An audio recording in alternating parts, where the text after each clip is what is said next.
Hello friends. Current affairs GK GS definer में आप सबका स्वागत है। तो चलिए शुरू करते हैं आज के करंट अफेयर्स। पहला क्वेश्चन है, super typhoon Saola hit which country? तो इसका जवाब होगा चाइना।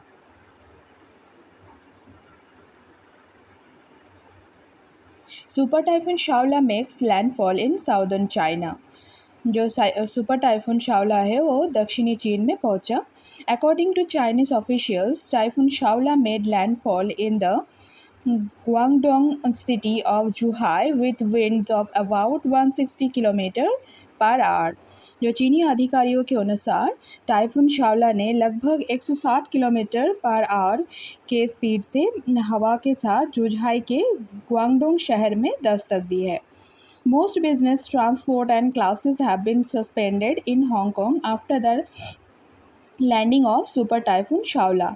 अधिकांश व्यवसाय, परिवहन और कक्षाएं निलंबित कर दी गई है। More than 9 lakh people have been moved to safe places. 80,000 fishing vessels have return to port.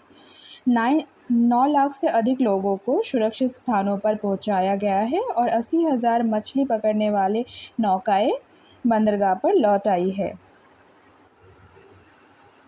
Our next question is, what is the theme of National Nutrition Week 2023? तो इसका जवाब होगा healthy diet going affordable for all. Every year, National Nutrition Week is observed from September 1 to September 7 in India. Bharat में हर साल 1 सितंबर से 7 सितंबर तक राष्ट्रीय पोषण सप्ताह मनाया जाता है। It is observed to raise awareness about need for adequate nutrition in the diet. ये आहार में पर्याप्त पोषण की आवश्यकता के बारे में जागरूकता बढ़ाने के लिए मनाया जाता है। Healthy diet going affordable for all is the theme of National Nutrition Week 2023. सभी के लिए किफ़ायती स्वस्थ आहार राष्ट्रीय पोषण सप्ताह 2023 का विषय है।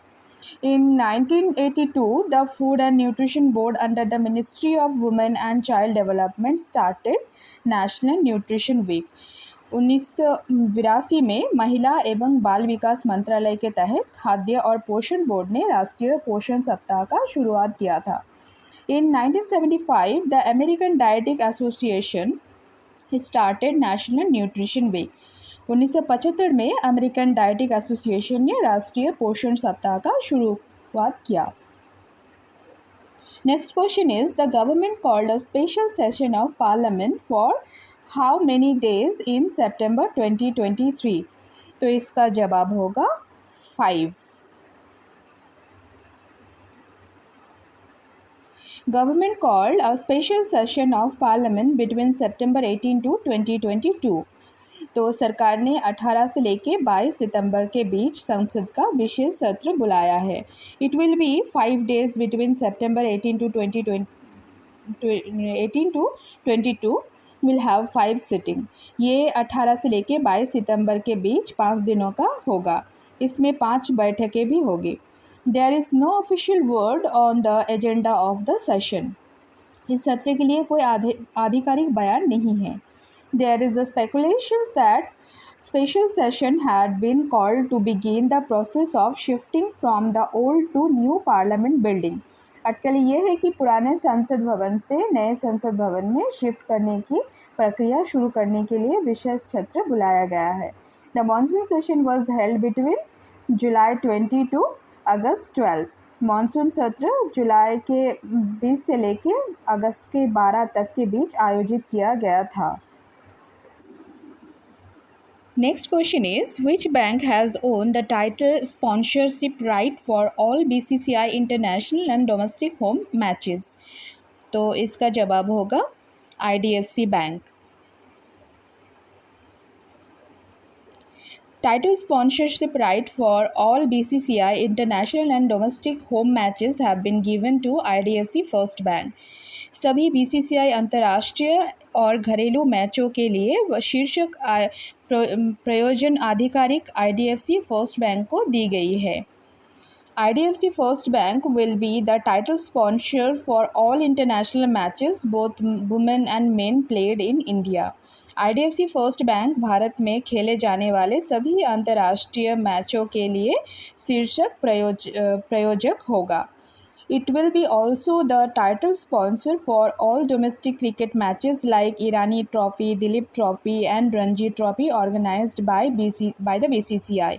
ये BCCI द्वारा आयोजित ईरानी ट्रॉफी, दिलीप ट्रॉफी और रणजी ट्रॉफी जैसे सभी घरेलू क्रिकेट मैचों के लिए शीर्षक प्रायोजक भी होगा. It will also be the title sponsor for all junior cricket matches held in India. ये भारत में आयोजित होने वाले सभी जूनियर क्रिकेट मैचों के लिए शीर्षक प्रायोजक भी होगा. Our next question is, who has been appointed as the chairperson and chief executive officer of the railway board? तो रेलवे बोर्ड ने किसको अपना चेयरपर्सन और चीफ एग्जीक्यूटिव ऑफिसर के रूप में चुना है?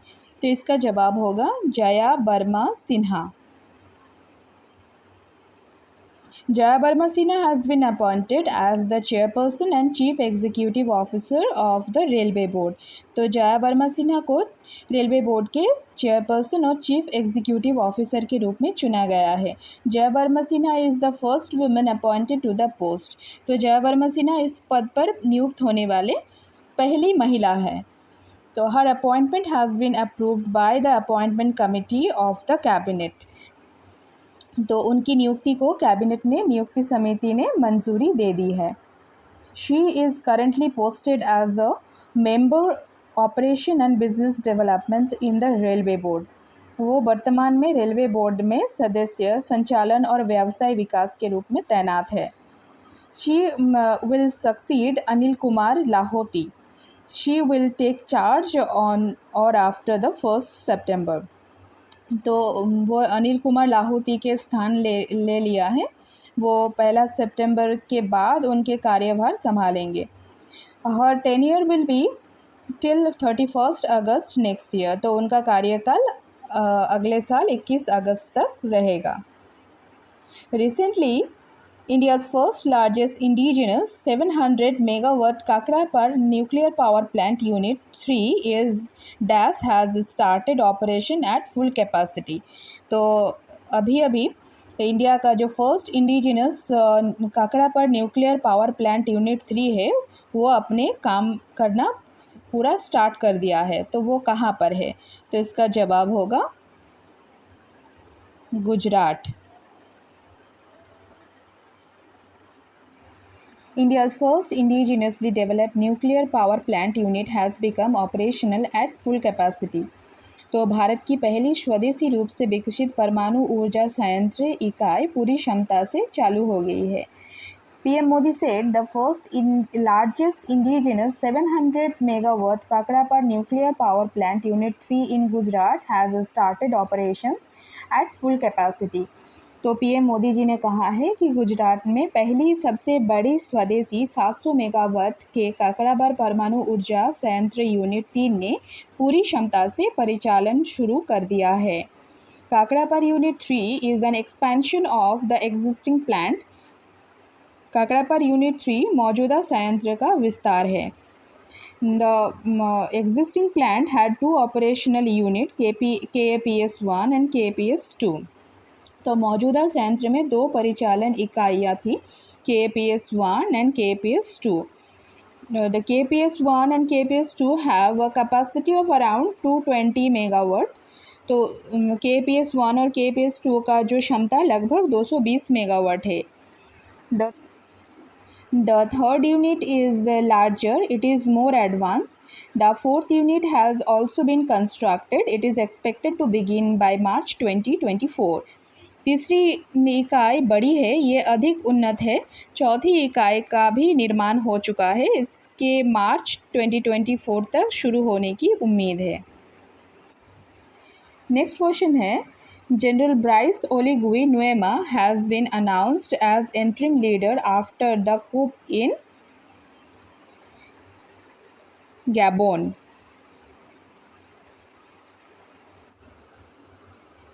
General Brice Oligui Nuema has been announced as interim leader after the coup in Gabon.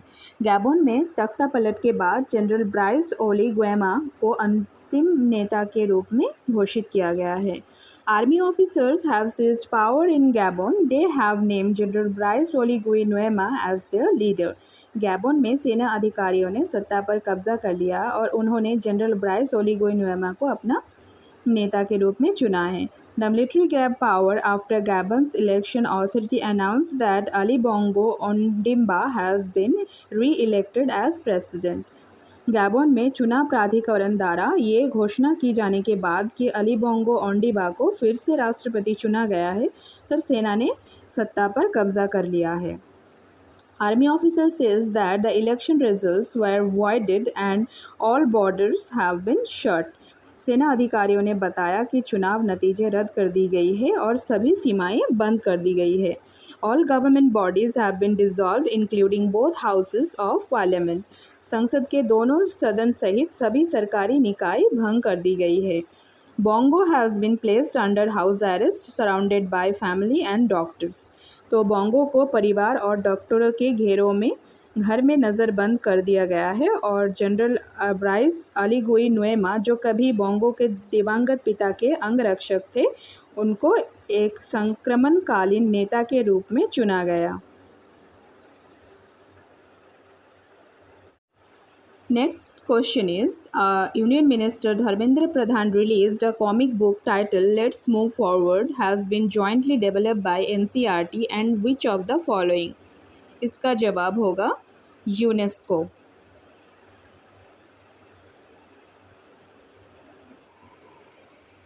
Union minister Dharmendra Pradhan released a comic book title let's move forward. तो केंद्रीय मंत्री धर्मेंद्र प्रधान ने लेट्स मूव फॉरवर्ड नामक एक कॉमिक बुक जारी की. The launch event was held on August 29, 2023 at Kaushal Bhavan, new Delhi. तो launch कार्यक्रम 29 अगस्त 2023 को कौशल भवन, न्यू दिल्ली में आयोजित किया गया. The comic book has been jointly developed by NCERT and UNESCO. तो इस कॉमिक बुक को एनसीईआरटी और यूनेस्को के द्वारा संयुक्त रूप से विकसित किया है. It will act as a useful resource to promote health and wellness of school going children.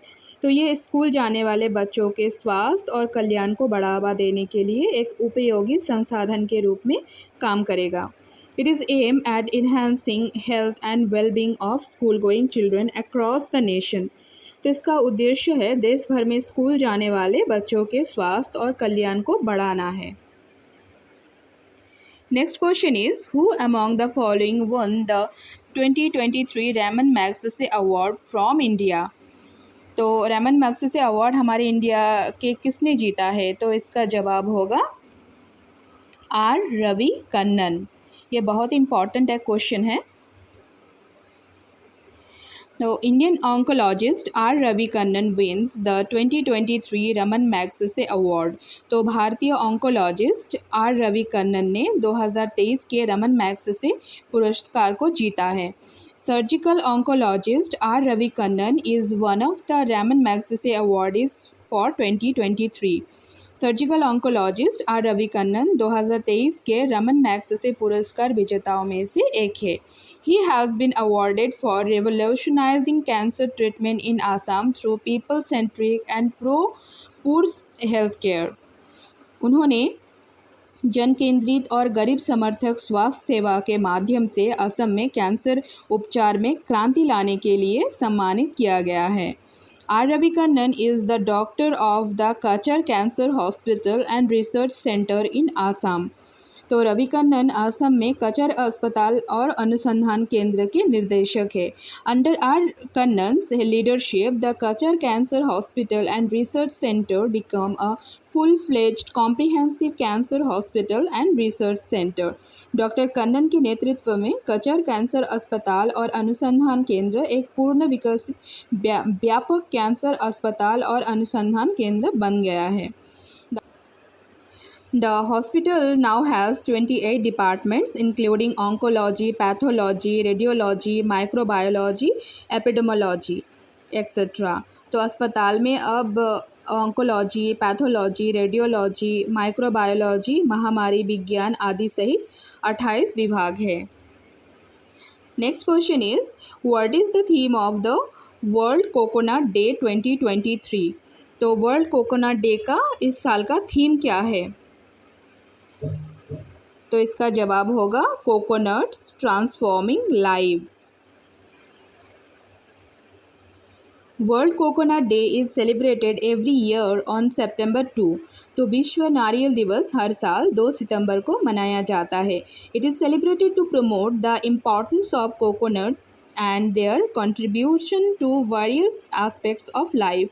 ये नारियल के महत्व और जीवन के विभिन्न पहलुओं को उनके योगदान को बढ़ावा देने के लिए मनाया जाता है। This day is celebrated to raise awareness about benefits of coconut cultivation and consumption। तो ये दिन नारियल की खेती और उपभोग के लाभों के बारे में जागरूकता बढ़ाने के लिए मनाया जाता है। It was first celebrated in 2009 by Asian and Pacific Coconut Community। तो इसे पहली बार 2009 में एशियाई और प्रशांत नारियल समुदाय द्वारा मनाया गया था।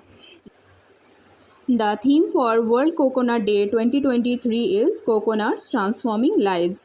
तो विश्व नारियल दिवस 2023 की थीम है नारियल ट्रांसफॉर्मिंग लाइव्स।